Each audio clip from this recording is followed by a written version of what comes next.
I came to visit my parents at my own house and saw my sister with all her belongings. "We're moving in," she said. Objected. My dad grabbed my arm and threw me out. I didn't argue back, but I prepared. The next day. "Well, let's go. My name is Marisol. I'm 31 years old and I work as a programmer at a large tech company. I make good money, enough that I was able to buy my own condo a few years back. I live alone and honestly I like it that way. My life is pretty straightforward. Work, home, occasional meetups with friends. I don't visit my parents often, maybe once or twice a month, and that's usually enough for everyone. My family isn't huge. There's my mom and dad who used to run a small coffee shop business. Then there's my older sister, Nerilyn. She's 35, married, and has a 5-year-old kid. Nerilyn and I were never really close growing up. She always had this attitude like she was better than me, probably because she got married first and had a kid.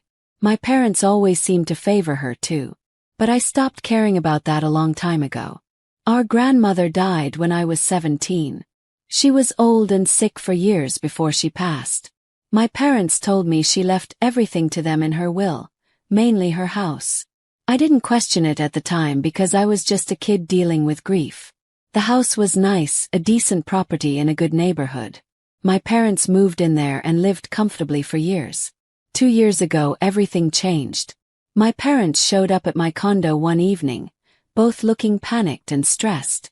My dad was sweating and my mom kept wringing her hands. They sat down on my couch and told me their coffee shop business was failing.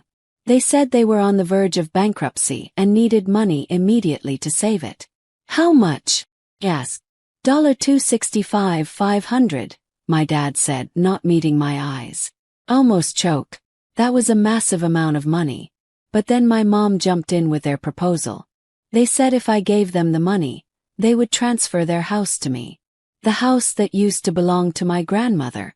They said it was worth way more than $265,500, so it would be a good deal for me. I would own property and they could save their business. I thought about it for a day. I had the money in my savings account. I'd been working hard for years, living frugally, saving everything I could, and owning another property seemed like a smart investment. So I agreed. We processed everything quickly. Lawyers, documents, signatures, the whole deal. Within 2 weeks, the house was legally mine. My parents continued living there, which was fine with me. They were my parents after all.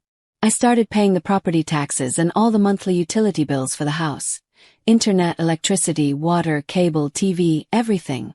Cost me a few $100 a month, but I could afford it. Life went back to normal after that. I kept working, kept living my life. My parents seemed relieved, and their business apparently stabilized. I didn't ask too many questions. Nerilyn and her family lived in a rental apartment across town, and we rarely saw each other except at holidays. That brings me to last month. It was a Thursday afternoon, and I decided to drop by my parents' house. I hadn't visited in about 3 weeks, and I figured I should check in. I pulled up to the house around 4 o'clock in the afternoon. The driveway was packed with cars, which was weird. My parents only had one car, and I didn't recognize the other 2 vehicles. I walked up to the front door and let myself in with my key. The moment I stepped inside, I froze. The living room was packed with boxes, dozens of them stacked everywhere. Furniture I'd never seen before was shoved against the walls. Kids' toys were scattered on the floor. And standing in the middle of all this chaos was Nerilyn, her husband, and their kid. My sister looked up when I walked in. "Oh, hey, Marisol," she said casually, like this was totally normal. "What the hell is going on?" I asked, looking around at the mess. My mom came out of the kitchen, wiping her hands on a towel. "Oh, honey, you're here. We were going to call you." "Call me about what? Why are there boxes everywhere? Why is Nerilyn here with all her stuff?" My dad appeared behind my mom. He looked uncomfortable, shifting his weight from foot to foot. "Well, your sister and her family are going to be staying with us for a while." "Staying? This looks like they're moving in." Nerilyn crossed her arms. "We are moving in. We had to terminate our lease. We're having some temporary financial difficulties, and this seemed like the best option. I stared at her, then at my parents. And nobody thought to ask me about this. My mom frowned. Ask you? Why would we need to ask you? Because this is my house, I said, my voice rising. I own this property. You can't just decide to move people in without consulting me. My dad's face turned red. Don't make a scene, Maricel. This is family property. We have every right to let our daughter live under our roof. Your roof? I couldn't believe what I was hearing. This isn't your house anymore. You signed it over to me 2 years ago. I've been paying every bill for this place since then. This is my property and I decide who lives here. Nerilyn laughed. Actually laughed. Oh my God. Listen to you. You think you're in charge of this family now? You've gotten so proud since you started making good money. You think you can control all of us. That's not what this is about, I said, trying to stay calm. This is about respecting property rights and basic communication. We're not letting you dictate terms anymore, Nerilyn snapped. And you know what? You shouldn't even be coming around here anymore. This is our home now. Then she started really laying into me. Called me selfish, greedy, said I'd always thought I was better than everyone else.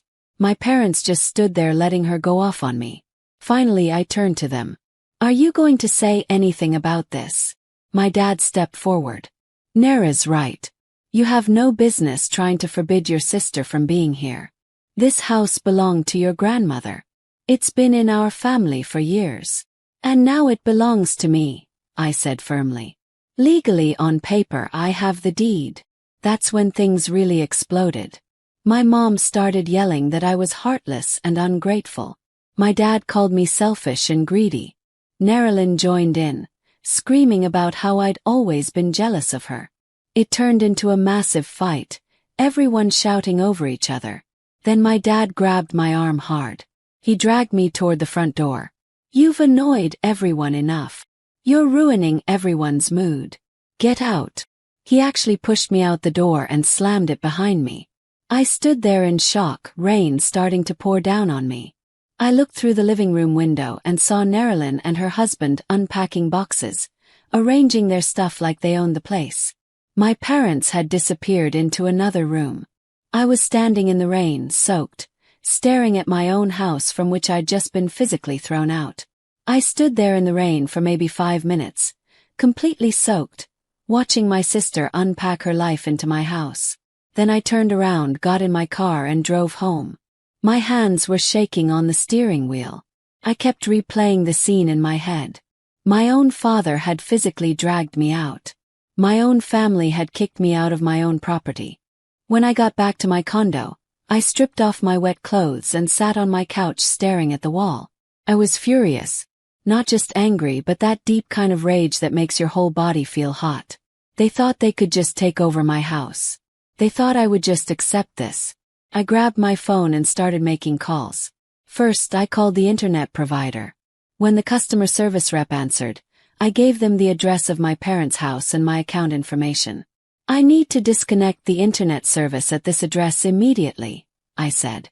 May I ask why you're canceling the service? I don't need it anymore. I'm the account holder and the property owner. Just disconnect it.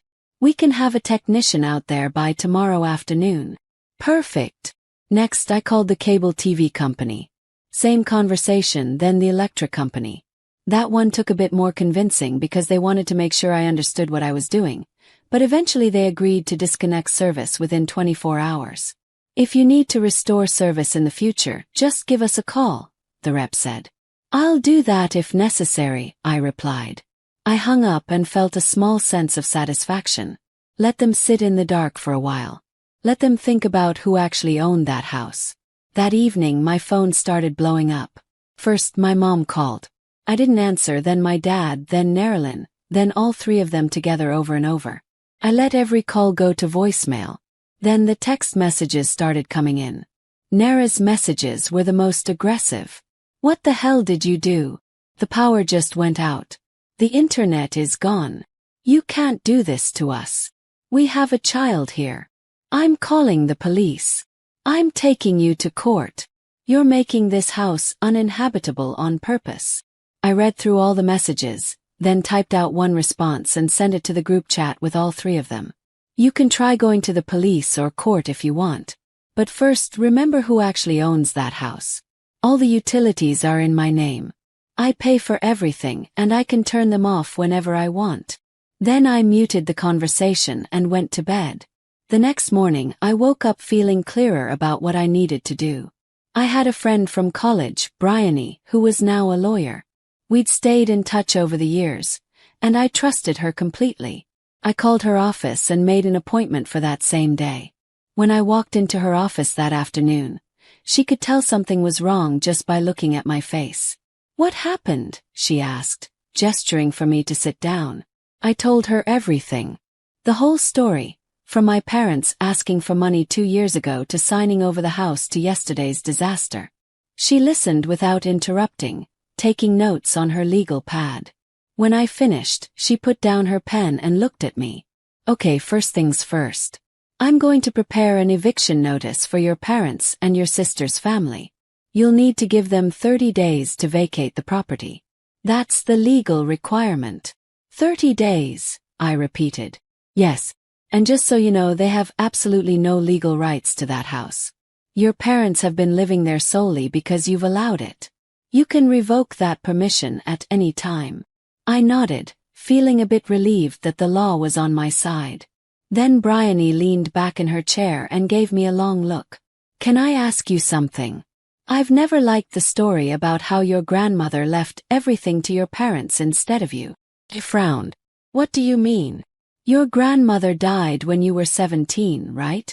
And according to what you've told me over the years, you and she were close when you were younger. But somehow everything went to your parents in the will." "That's what they told me. They showed me the will. Everything went to my mom." "But didn't you tell me once that your mom and grandmother had a terrible relationship? That they hadn't spoken in years before she died?" Thought about it. Yeah, that's true. They fought a lot. My grandmother thought my mom was irresponsible with money. They barely talked the last few years of her life. Doesn't that strike you as odd? Why would your grandmother leave everything to someone she couldn't stand? I sat there stunned. I'd never really thought about it before. I'd been 17, grieving, and I just accepted what my parents told me. "What are you suggesting?" I asked. Bryony tapped her pen on the desk. "I'm suggesting that maybe we should verify that will. I can make a request to the county probate registry. Let's see what the actual documents say." "Okay," I said slowly. "Do that." She nodded and made a note. Then she printed out the eviction notice, had me sign it, and handed it to me. "Get this mailed to them. Certified mail. Return receipt requested. That way you have proof they received it." I left her office and went straight to the post office. I sent the eviction notice certified mail and felt another small sense of accomplishment. At least I was taking action. 3 days later, Bryony called me. Her voice sounded strange. Excited but serious. "Maricel, you need to come to my office right now. I found something important." "What is it?" "Just come. You need to see this in person." I drove over immediately, my stomach turning with anxiety. When I walked into her office, Bryony gestured to the chair across from her desk. "Sit down," she said. "You're going to want to be sitting for this." She slid a document across the desk to me. "This is your grandmother's real will, the one that was actually filed with the probate court." I looked down at the paper. My hand started shaking as I read it. "My grandmother left her house to me, Maricel, not to my parents. Me. I was supposed to inherit it when I turned 18. I stared at the document in my hands, reading the words over and over. "I don't understand," I said, my voice barely above a whisper. "My parents showed me a will. They said everything went to my mom." Bryony pulled out another document. "This is a renunciation of inheritance filed on your behalf when you were 17, shortly after your grandmother died. It states that you declined the inheritance, and therefore everything went to your mother as the next in line." I looked at the signature on the renunciation. It was supposed to be mine, but I'd never signed anything like that. I'd never even seen this document before. I didn't sign this, I said. I know, Bryony replied quietly. Your parents forged your signature. They tricked you out of your inheritance. The room started spinning. I gripped the edge of the desk to steady myself. So, when they asked me for $265,500 2 years ago and said they'd give me the house in exchange, they were selling you something that already belonged to you, Bryony finished. They scammed you twice. First they stole your inheritance. Then they made you buy it back from them. Felt sick. My own parents had done this to me. They'd lied to my face for 14 years. They'd watched me hand over $265,500 for a house that was legally mine all along. What do? I whispered. Bryony leaned forward. Here's the thing. Your parents could claim that you gave them that money just to save their business, not specifically for the house. Do you have any proof that the payment was tied to the property transfer? I thought for a moment, then nodded. Yes. I saved all our text messages and emails from back then. My mom specifically wrote that they would transfer the house to me in exchange for the money. I have it all documented. Bryony smiled slightly. Good. That's very good. 'Cause now we can prove fraud. They knowingly sold you property that was already yours, and they did it through deception. What happens now? Yes. Now things are going to get interesting. You need to be ready for a fight. Your family isn't going to take this well. She was right. That same day my phone exploded again. Dozens of calls from my parents and Nerilyn. I guess they'd received the eviction notice. I didn't answer any of them. Instead, I listened to their voicemails. My mom's voice was shrill and panicked. Marisol, what is this eviction notice? You can't kick us out. This is our home. Call me back right now. My dad sounded angry. You're really going to throw your own family out on the street? What kind of daughter are you? Nara's message was the longest and the most dramatic. Because of you, my child could end up homeless. My own sister is doing this to me. You're heartless. You're evil. I hope you're proud of yourself. I deleted all the voicemails and sent them one text message. All future communication goes through my lawyer. Do not contact me directly anymore. But they didn't stop. They brought other relatives into it. Suddenly, I was getting calls from aunts, uncles, cousins I hadn't spoken to in years. Everyone had an opinion about what I was doing. They're your parents, my aunt said when she called. Family helps family. I blocked her number. My uncle tried a different approach. Look, I know you're upset, but kicking them out isn't the answer. Can't you all sit down and talk about this? I blocked him too. The most persistent relatives got blocked immediately. I didn't have the energy to explain myself over and over to people who didn't care about my side of the story. Then one evening there was loud knocking on my condo door. I looked through the peephole and saw my parents and Nerilyn standing there. My dad was pounding on the door with his fist. Marisol, open up. We need to talk to you, he yelled. I didn't open the door. Instead I spoke through it. I have nothing to say to you. Everything goes through my lawyer now. Please, my mom said, and she actually sounded like she was crying. We made a mistake. We misunderstood each other. Can't we work this out? We're family. You should have thought about that before you kicked me out of my own house, I said. Nerilyn started yelling. You're going to destroy this family over money. Over a house. What kind of person are you? The kind of person who doesn't let people steal from her, I replied. My dad started pounding on the door again. Let us in. We're not leaving until you talk to us. If you don't leave right now, I'm calling the police, I said loudly. There was silence. Then I heard footsteps moving away. I watched through the peephole as they walked back to their car and drove away. My hands were shaking. I'd never spoken to my parents like that before, but I also felt a strange sense of strength. I wasn't backing down. A week later, Bryony called me. Your parents filed a lawsuit against you, she said. They're claiming you're illegally trying to evict them, and they're demanding compensation for emotional distress and for disconnecting the utilities. I wasn't surprised. What do? We file a counterclaim, fraud, forgery, theft. We have all the evidence we need. Do it, I said. The counterclaim was filed the next day. And that's when my mom showed up at my door again, this time alone. She looked terrible, like she hadn't slept in days. You need to drop the lawsuit, she said through the door. If you don't, your father and I could face criminal charges. You should have thought about that before you forged my signature and stole my inheritance, I said. We're your parents. We raised you. We fed you and clothed you, and this is how you repay us. You're criminals, I said flatly. You committed fraud. You deserve whatever consequences come your way. I heard her crying on the other side of the door, but I didn't open it. After a few minutes she left. The trial date was set for 3 weeks later. I spent those weeks gathering every piece of evidence I had. Text messages, emails, bank records, everything. Bryony assured me we had a strong case. The trial happened on a cold Tuesday morning. I wore my best professional outfit and met Bryony at the courthouse. My parents were already there with their lawyer, and Nerilyn was sitting behind them in the gallery. None of them would look at me. The judge was a no-nonsense woman in her 60s. She listened to my parents' lawyer present their case first. He claimed I was illegally evicting them and had deliberately made the house uninhabitable by cutting off utilities. The whole presentation took maybe 10 minutes. Then the judge looked at their evidence and dismissed their lawsuit immediately.